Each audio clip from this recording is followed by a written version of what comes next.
Hi everyone, I'm Lyle. Welcome to Lyle's Indie Corner. The year is coming to an end, so it's time for an obligatory Best Games of 2022 list. But you know me, you won't see your Elden Rings or God of Wars on here. Indie games, baby! In all seriousness though, indies and AA titles have really helped me get through another difficult year. And I want to thank all the teams behind each and every one for your work and dedication. You are amazing people and I hope you continue to create. Thank you from the bottom of my heart. Let's get to the countdown! I'm starting my list off with a game you might not expect to see on this channel since it's not narrative driven, but I had so much fun with Sifu, it deserves its spot. Developed and published by Slowclap, it is a roguelite beat-em-up set in modern-day China. On a quest for revenge for the murder of their father, the unnamed protagonist fights their way through enemy after enemy in the most stylish and smooth hand-to-hand combat you might have ever seen in a video game. Hits feel impactful and weighty, especially if you pick up a melee weapon to defend yourself. Once you've mastered the controls, you will feel like a martial arts god, dropping enemies left and right and taking on the different bosses in epic supernatural brawls that put movies to shame. But until you have mastered the controls, you will die many times. Perks of a roguelite: every time you get downed, you resurrect with the help of this magical talisman. Big caveat here, you age exponentially every time you get knocked out until you hit about 70 years old, at which point you have to start all over again from the beginning. Oh shit, here we go again. Sifu is a tough game and one I would normally stay away from. My tolerance for frustration isn't great, but the art style of the game really intrigued me and I love a good beat-em-up that feels fluid. So I tried Sifu and couldn't put it down until I reached the true ending, which is not something I usually do. But the fighting felt so good and the environments were so gorgeous. I just had to keep going until I made it. I can only repeat how much fun I had with Sifu, and if you enjoy this type of game, you should really go pick it up and give it a try. And remember, we all died 1,000 times before we were decent at it. Also, the museum part is a masterclass in level design. What a treat that was. Go play it now! Next on my list of absolute bangers this year is Sunday Gold, a point-and-click adventure with turn-based combat and a wacky cast of characters. Developed by Bcom Studios and published by Team 17, Sunday Gold tells the story of a dystopian UK where corporations have taken over and ruined life for everyone. Thank the indie gods, something like this could never happen in real life. They put on a new kind of sport where resurrected cyberdogs race in deadly arenas for the fame and glory of the company that made them. So, of course, our ragtag group of criminals, Frank, Gavin and Sally, have to put an end to it. Or at least try to put a dent into one super rich asshole's plans. Their target is Kenny Hogan, who has essentially taken over London and who is rumored to be developing the next stage of cyberdogs. Out these three go with not much of a plan, but with enough courage to take down the house. And they will find much more than they bargained for.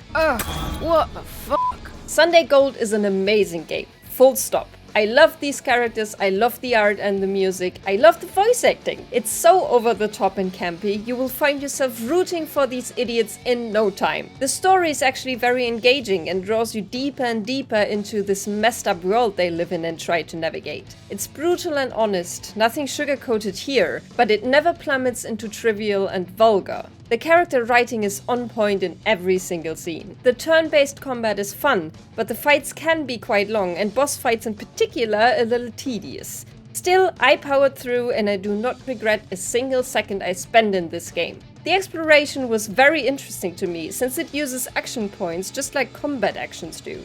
If you run out, you have to go into another round and run the risk of being discovered and having to fight. It was very different from what I'm used to in point-and-click titles, but I came to enjoy it a lot.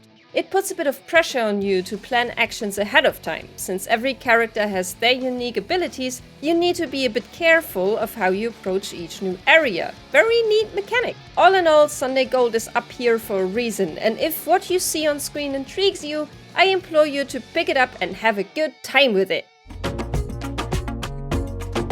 The bronze medal goes to Citizen Sleeper, a cyberpunk RPG adventure game developed by Jump Over the Age and published by Fellow Traveler. Citizen Sleeper takes you to Erlen's Eye, a rundown space station where you, the sleeper, run off to in search of your freedom. You are the property of Essenarp, a human consciousness in an artificial body, made to work and pay off your original's debt. On the Eye, you try to find a way out of this life, but of course it's never as easy as just running away. You're worth some money after all. Citizen Sleeper tells a compelling story about what it means to be human, about the value of a person's life even if their body is artificial, and it tells it very well. I dove right into this world and didn't come up for air until I reached one of its multiple endings. The story moved me. I grew close to the characters I really liked, just as the Sleeper did. Some people on the station became friends, others bitter enemies. Some asked for help, some helped me. But each and every one had a story to tell. No one was just a cardboard cutout of a stereotype. You have to earn money, you need to keep your head down, and you just need to live.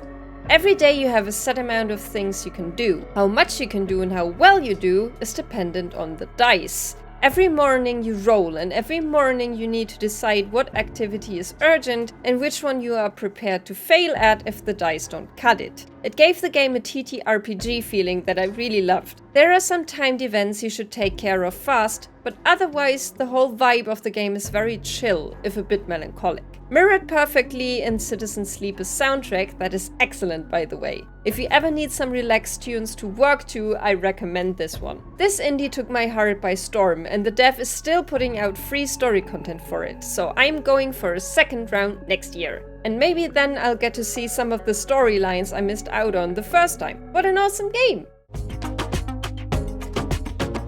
Endling Extinction is Forever is probably the most depressing game on this list. And also the most important. The premise is already a tearjerker. Because in this game developed by Hero Beat Studios and published by Handy Games, you are the last fox mom on Earth, and you need to raise your cubs and teach them how to survive.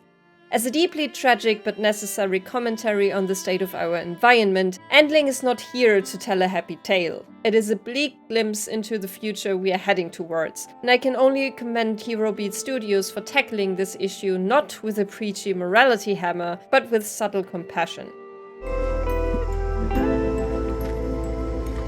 The gameplay is a mix of exploration and survival mechanics. You need to scavenge for food for your cubs and teach them new skills which open up new paths and new ways to get to sustenance. All while you're unconsciously fighting the inevitable.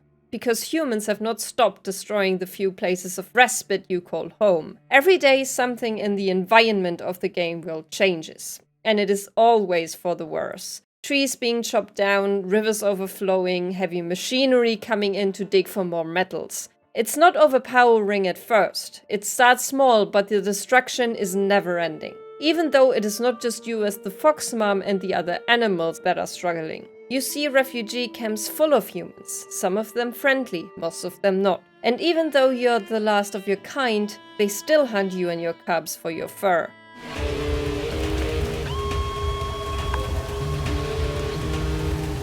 It is very poignant and very much on point. Endling tells a story of the struggle to survive, but it is a futile one. You are the last fox mom, so your cubs are the last foxes. Even writing about it now, I feel a tightness in my throat, because it is very much in the realm of possibility that I might see that struggle play out. Endling Extinction is Forever is a good game, and I implore you to play it. It deserves your attention. Before we get to my favorite game of this year, I want to give an honorable mention to two games that are not indie, but that I enjoyed so much this year. The first one is Pentiment, a medieval dialogue-heavy adventure game in which you take on the role of Andreas Mahler, a master artist who gets caught up in a murder mystery that he has to solve. This one has an incredibly unique art style, and the story was so much more than I thought it was going to be. Coming from one of my favorite development studios, Obsidian, I knew I was going to like it, but could never have predicted how much I would fall in love with it. The second game is A Plague Tale Requiem. Definitely the title that left the biggest impression on me this year. I've already talked so much about this game on the channel that you all know by now how much I love it. If you like action-adventure games and a grim medieval setting, and you are into very close sibling relationships, you have to give this franchise a try. I beg you! And here, at number 1, my absolute favorite game of this year is... As Dusk Falls!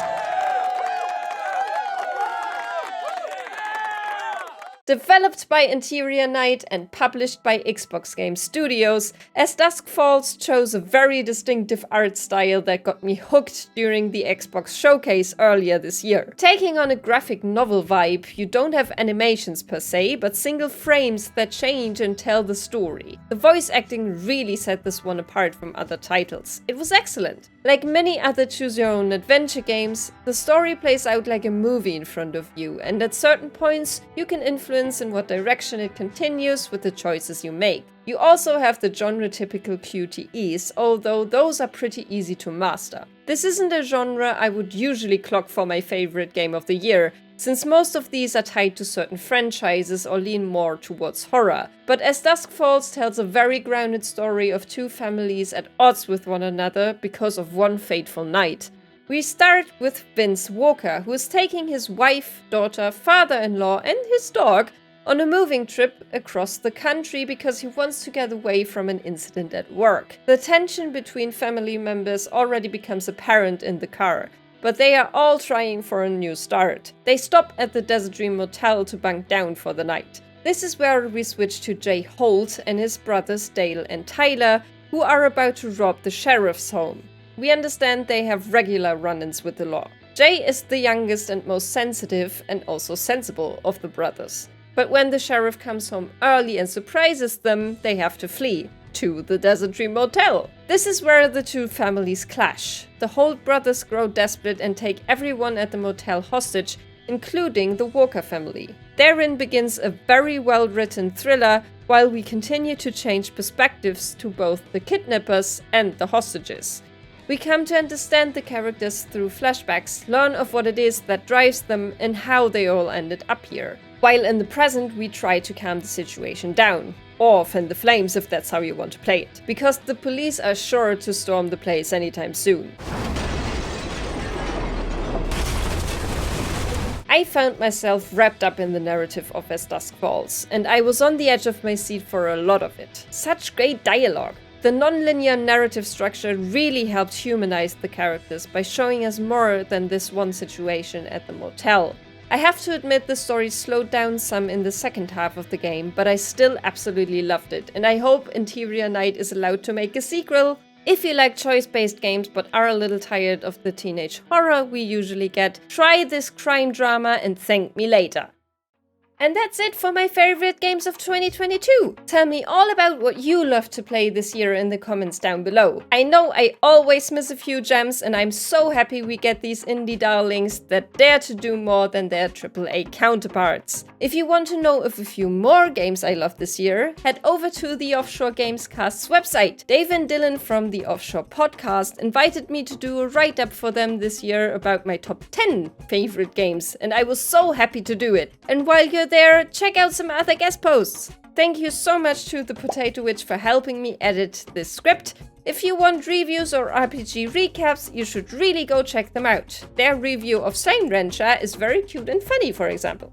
That's it for me today. I hope you're all having a great end to the year. I'll see you soon. And let's be weird together.